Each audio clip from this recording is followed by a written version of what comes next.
사도행전은 제자들에게 성령이 임하고 복음이 예루살렘과 온 유대와 사마리아와 땅 끝까지 이르는 것에 대해 기록한 말씀입니다.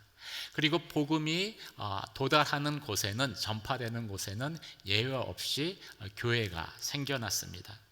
그래서 사도행전을 성령 행전, 또 교회 행전이라고 부르는 것이죠.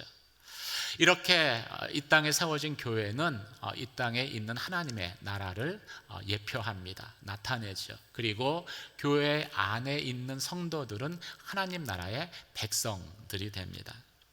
이 하나님의 나라가 어떻게 시작되었습니까? 성령이 임함으로 시작되었습니다.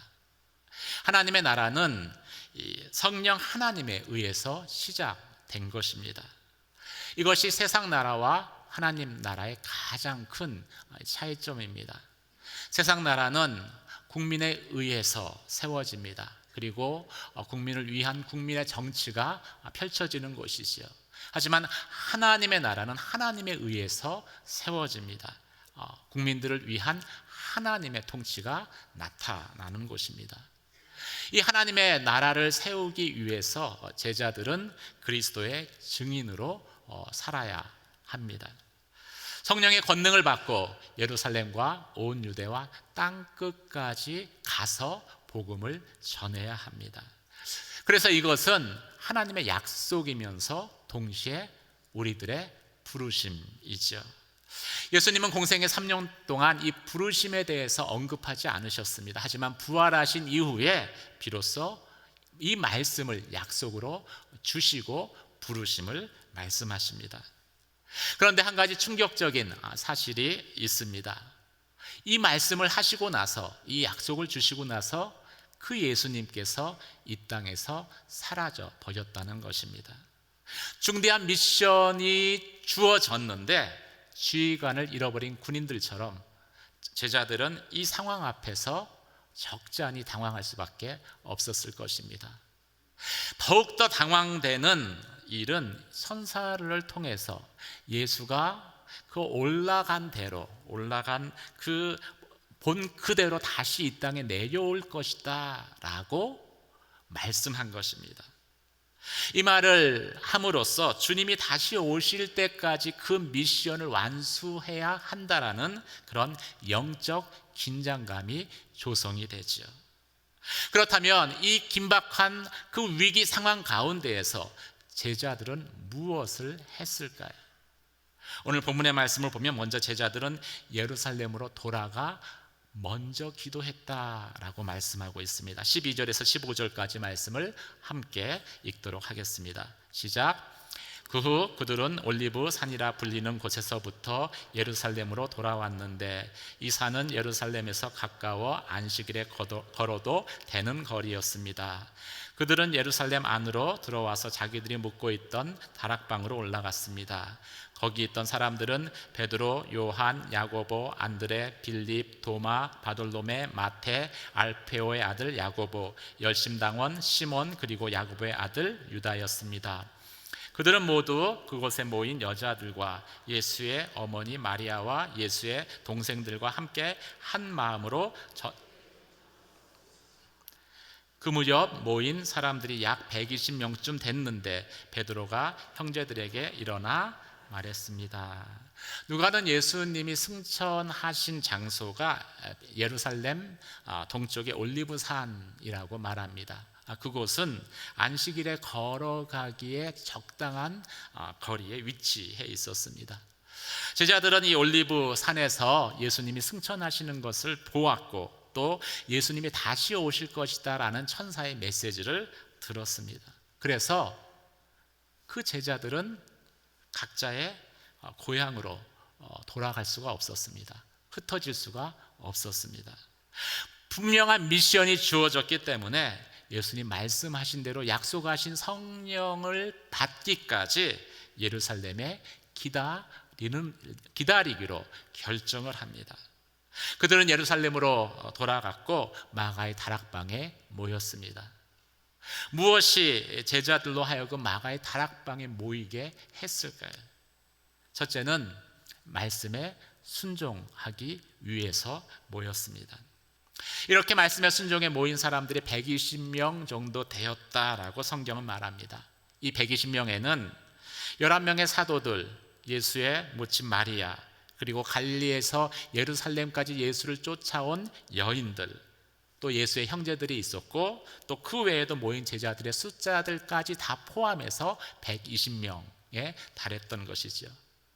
한 가지 흥미로운 사실은 이 예수의 부활을 목격한 모든 사람들이 예수님의 말씀에 순종하지는 않았다라는 것입니다.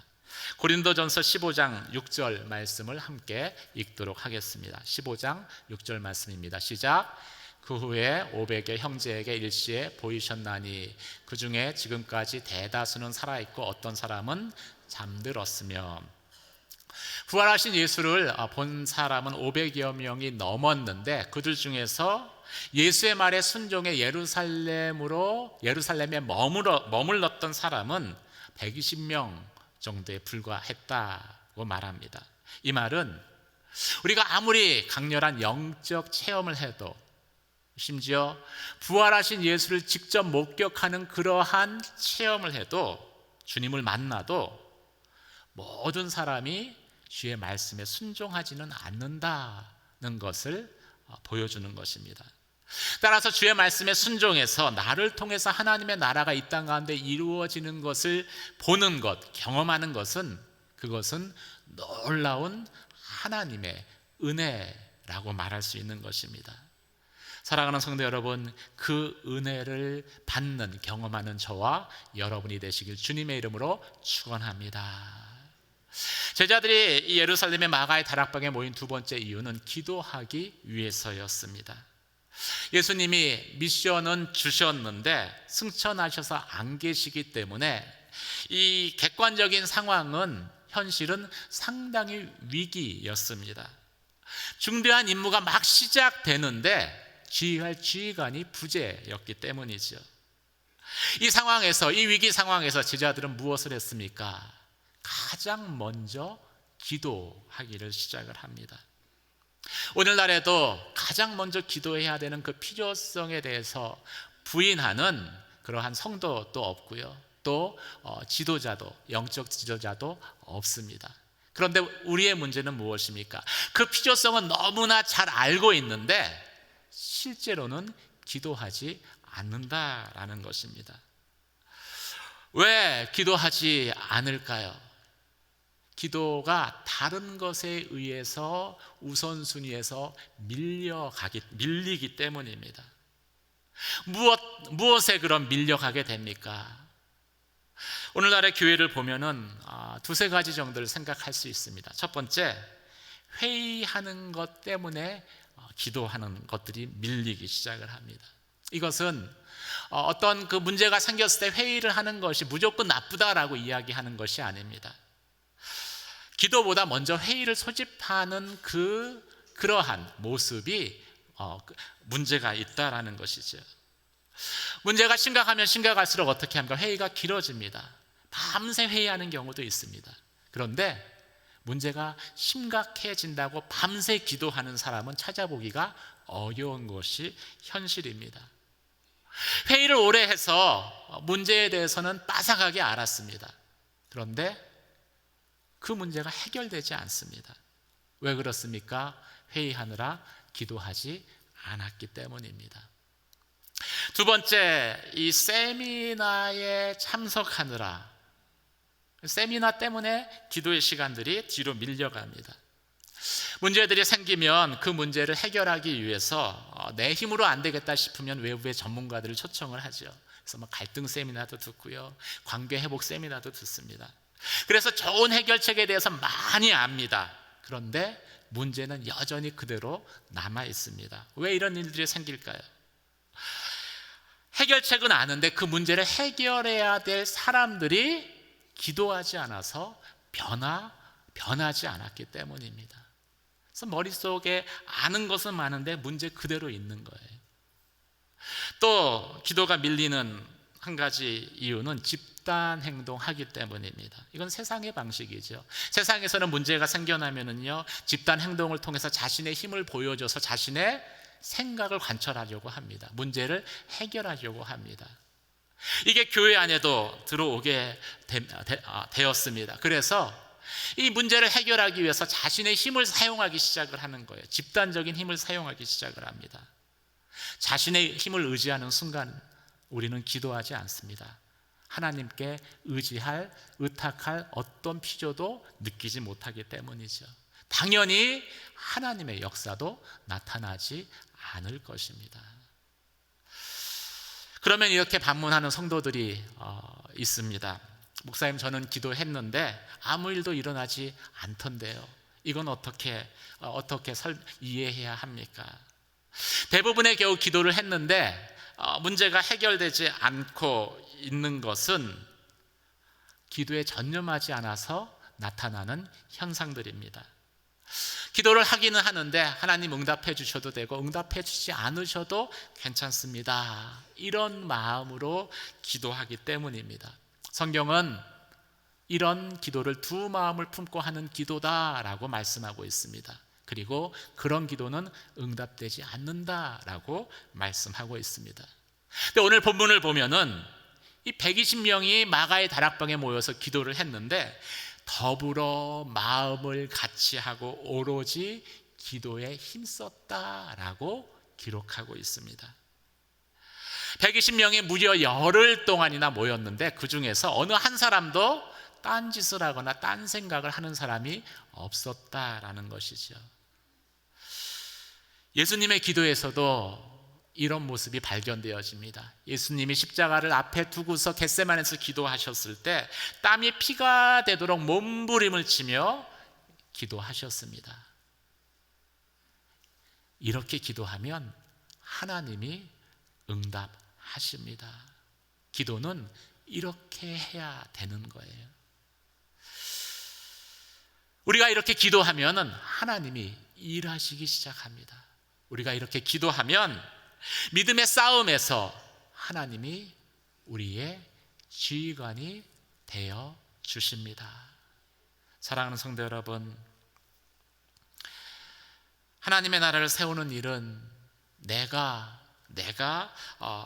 아니라 하나님에 의해서 시작되어져야 하는 일입니다. 그래서 우리는 더더욱 먼저 기도해야 되는 것이죠. 제자들과 같이 하나님의 말씀에 먼저 기도하는 저와 여러분이 되시길 주님의 이름으로 축원합니다. 마음을 같이해 기도하시기를 주님의 이름으로 축원합니다. 그리고 기도할 때 전심을 다해 기도하시기를 주님의 이름으로 축원합니다. 그러면 믿음의 싸움에서 성령 하나님께서 우리의 지휘관이 되어 주십니다. 그런 기도를 드리는 저와 여러분 되시길 주님의 이름으로 축원합니다. 이 땅에 하나님의 나라를 세우는 그 일 가운데 먼저 기도하는 성도들 또 양지 온누리 교회 되시길 주님의 이름으로 축원합니다. 오늘 본문에서 제자들은 두 번째로 성령의 인도하심을 쫓아 유다 대신에 부족한 사도를 세웠다라고 말씀하고 있습니다. 16절에서 22절까지 말씀을 함께 읽도록 하겠습니다. 시작. 형제들이여, 예수를 체포한 사람들의 앞잡이가 된 유다에 관해 성령께서 다윗의 입을 통해 미리 말씀하신 성경이 이루어질 수밖에 없었습니다. 그는 우리 가운데 속했던 사람이었고 유다는 자기 불의의 대가로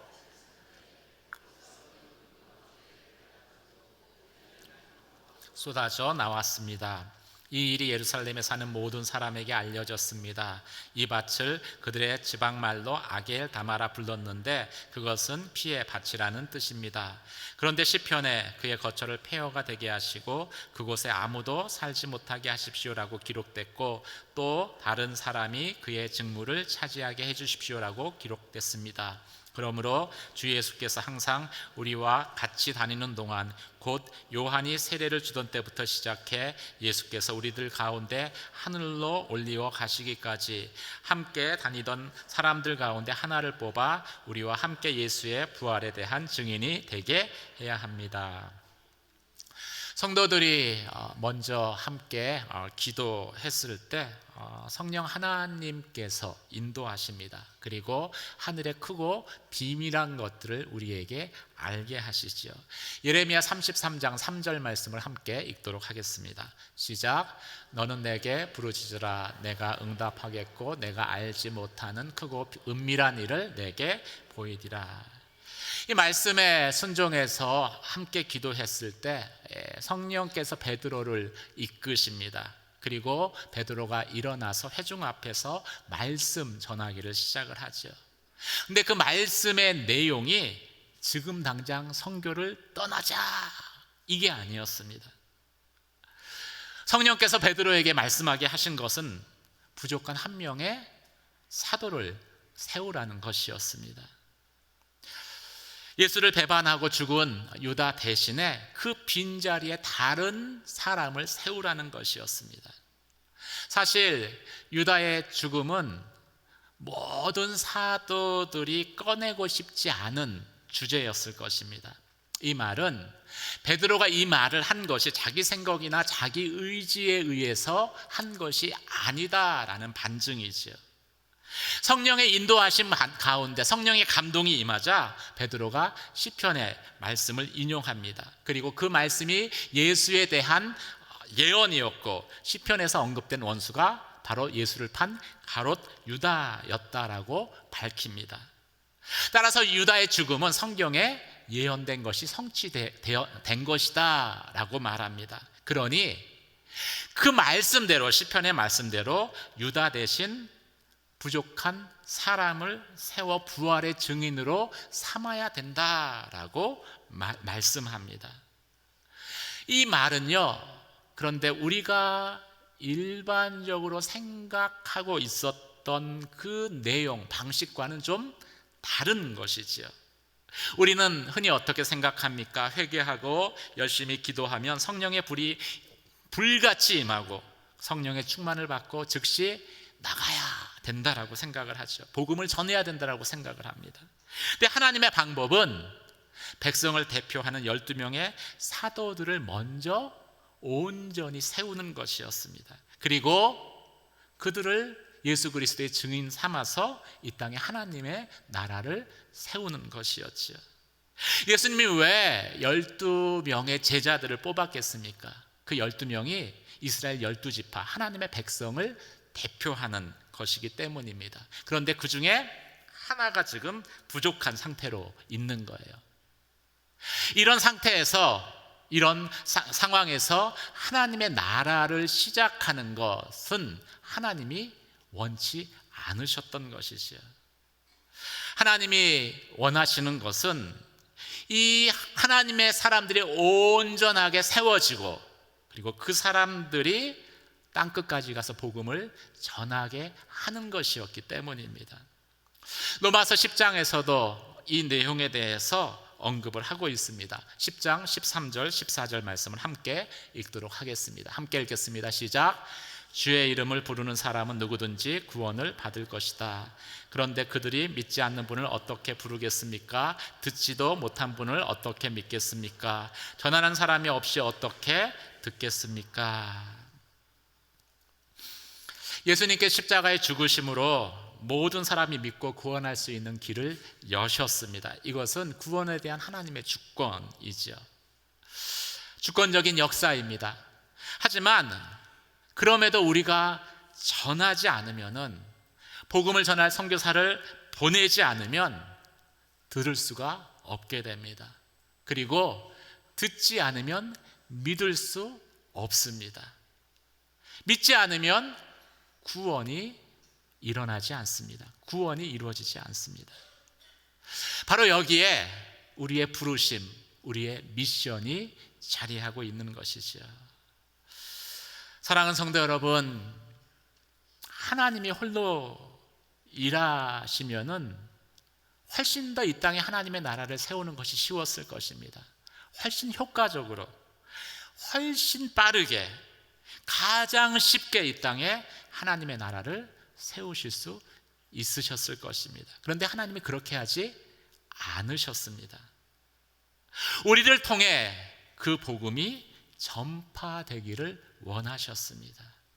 그래서 성령 하나님을 통해서 먼저 오순절 성령 세례를 부으시기 전에 부족한 그 사도 한 사람을 채우라고 하신 것입니다. 어떻게 보면 상당히 번거로운 일입니다. 그런데 왜 이 번거로운 일을 하나님이 자처하셨을까요? 그것은 그만큼 우리를 사랑하시기 때문입니다. 성령 세례를 부으시기 전에 가룟 유다 대신에 부족한 그 빈자리에 우리를 세우시기를 원하시기 때문입니다. 그래서 하나님의 나라를 세우는 그 영광스러운 복을, 그 영광을 우리도 경험하기를 원하시기 때문입니다. 사랑하는 성도 여러분, 그 영광에 참여하는 저와 여러분이 되시길 주님의 이름으로 축원합니다.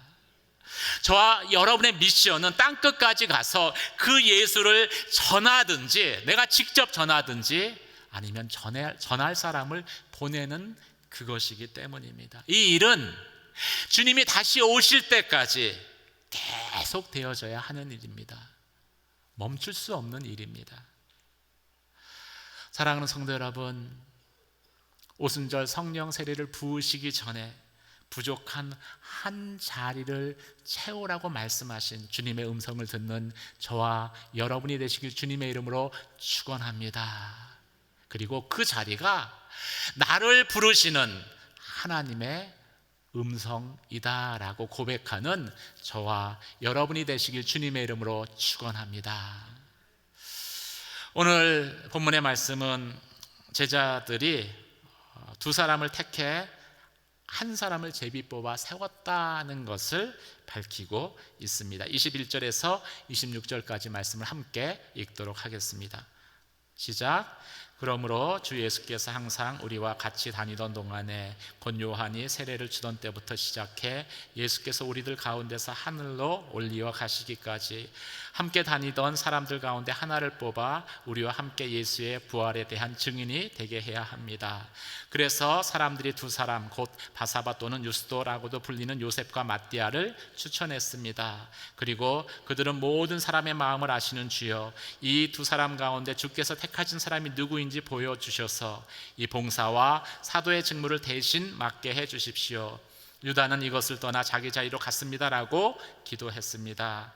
그러고 나서 그들이 제비를 뽑혀서 그가 11 사도들과 함께 사도의 수에 들게 됐습니다.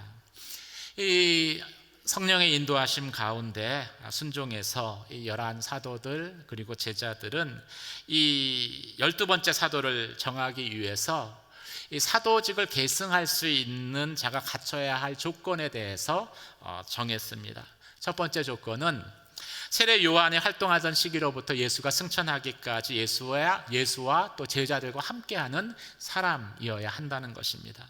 이 말은 하나님 나라의 일꾼의 자격이 먼저 예수를 잘 아는 사람이어야 된다는 것을 의미하는 것이지요. 왜 그렇습니까? 하나님 나라의 일이라는 것이 결국 예수가 누구인지를 전하는 것이기 때문에 그렇습니다. 우리가 예수를 아는 만큼 주의 일을 할 수 있기 때문에 그런 것이죠. 두 번째, 부활의 증인과 목격자가 되어야 한다라고 말합니다. 이 말은 사도된 사명을 분명하게 알고 있는 사람을 선택해야 되는 것을 의미하는 것이지요. 우리의 사명은 무엇입니까? 땅끝까지 예수의 증인이 돼서 복음을 전하는 것입니다. 물론 사람마다 생각하는 땅끝이 다 다를 수는 있습니다. 하지만 어떤 상황에서도 예수의 증인이 되어야 한다라는 것은 변할 수 없는 것이지요. 2000년 전의 사도행전의 배경에서나 오늘날의 배경에서나 주님이 다시 오실 때까지 세상 끝날까지 바뀔 수 없는 미션이 바로 예수의 증인이 되어야 된다는 것입니다. 이것은 저와 여러분의 미션이고 또 교회의 미션입니다.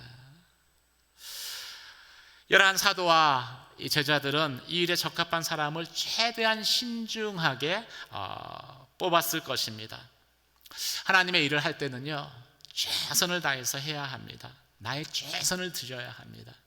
그렇게 해서 뽑은 사람이 2명이었습니다. 그런데 2명 중에 이제 한 사람을 선택해야 하는데 이게 너무나 어려운 힘든 일입니다. 어느 한 사람이 분명하게 낫다라고 말할 수 없는, 둘 다 준비된 사람이었기 때문이죠. 제자들의 최선으로도 이 한 사람을 결정하는 것은 몹시도 어려운 일이었습니다. 우리에게도 이런 일들이 있을 수 있죠. 최선을 다 했음에도 불구하고 결정하지 못하고 감당할 수 없는 어려운 일이 우리에게도 분명히 닥칠 수 있습니다. 그러면 어떻게 하는 게 지혜로운 행동일까요? 어려운 일은 그 문제를 해결할 수 있는 능력 있는 분에게 맡기면 됩니다. 하나님께 맡기면 돼요. 사도들은 그래서 그 어려운 문제를 하나님의 주권에 맡기기로 결정을 합니다. 제비를 뽑았다라는 것은 하나님의 주권에 맡겼다는 것을 의미하기 때문이죠. 잠언 16장 33절 말씀을 함께 읽도록 하겠습니다. 함께 읽겠습니다. 시작. 제비는 사람이 뽑지만 그 모든 결정은 여호와께 있다. 하나님의 주권에 맡긴 거예요. 사랑하는 성도 여러분, 여러분이 최선을 다해도 해결되지 않는 그 문제를 하나님의 주권에 맡기는 저와 여러분이 되시길 주님의 이름으로 축원합니다. 제자들은 하나님의 주권에 맡겼습니다. 하지만 맡겼다고 방치한 것이 아니라 또 제비를 뽑으면 그 순간까지 제자들은 기도합니다. 유다처럼 배반하지 않는 사람이 뽑히게 해주십시오. 이렇게 해서 12번째 사도가 세워진 것입니다. 그리고 나서 어떤 일들이 생깁니까? 사도행전 2장으로 넘어가서 오순절 성령 강림의 역사가 나타납니다. 그리고 복음이 땅끝까지 전파되어지는 하나님의 나라가 이 땅 가운데 시작되는 놀라운 일들이 역사 가운데 일어나죠. 비로소 하나님의 최선이 이 땅 가운데 시작된 것입니다. 사랑하는 성도 여러분, 나의 최선이 아니라 하나님의 최선을 최선이라고 고백하는 저와 여러분이 되시길 주님의 이름으로 축원합니다. 한번 따라해 보겠습니다. 나의 최선이 아니라 하나님의 최선이 최선입니다. 오늘은 잘 따라 하시네요.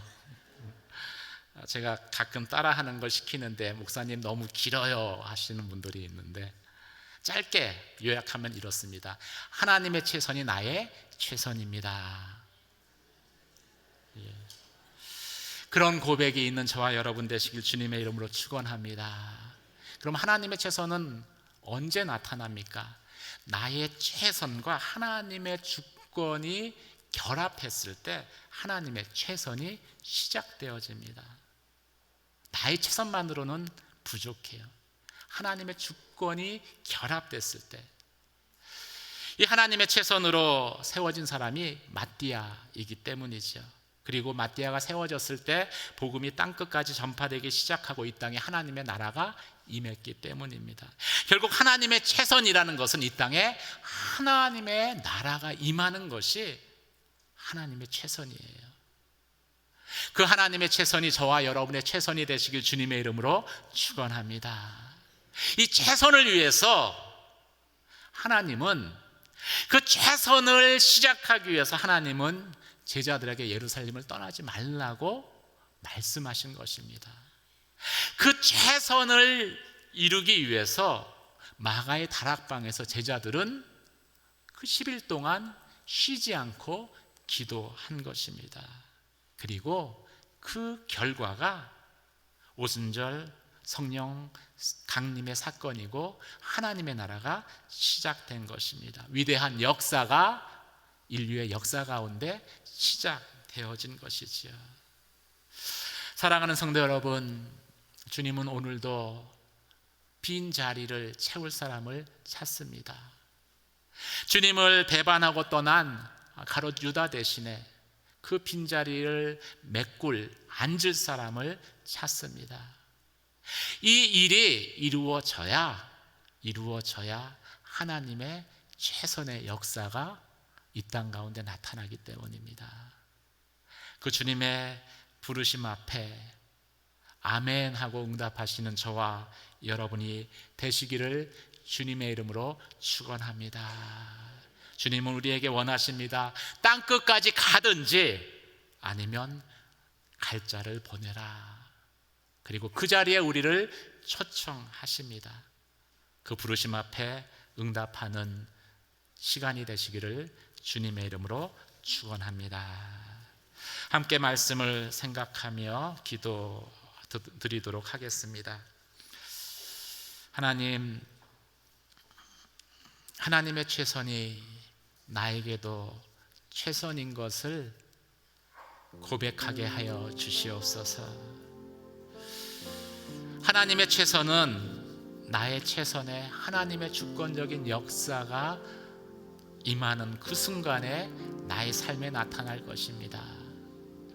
하나님의 최선은 행동하기 이전에 하나님이 나의 지휘자 되도록 먼저 기도할 때 나타날 것입니다.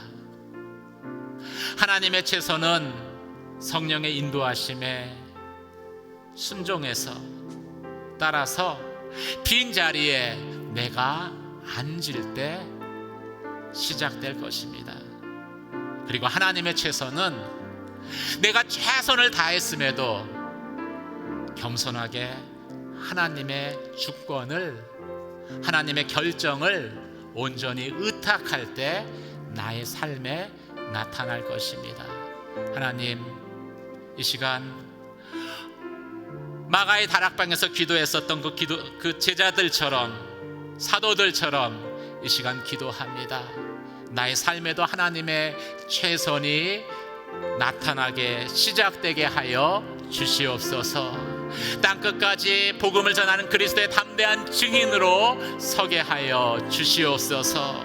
하나님의 최선이 시작됨으로 참으로 나를 통해서 구원받는 많은 사람들이 일어나게 하여 주시옵소서. 함께 주여 외치며 간절한 마음으로 기도하며 나아가도록 하겠습니다. 주여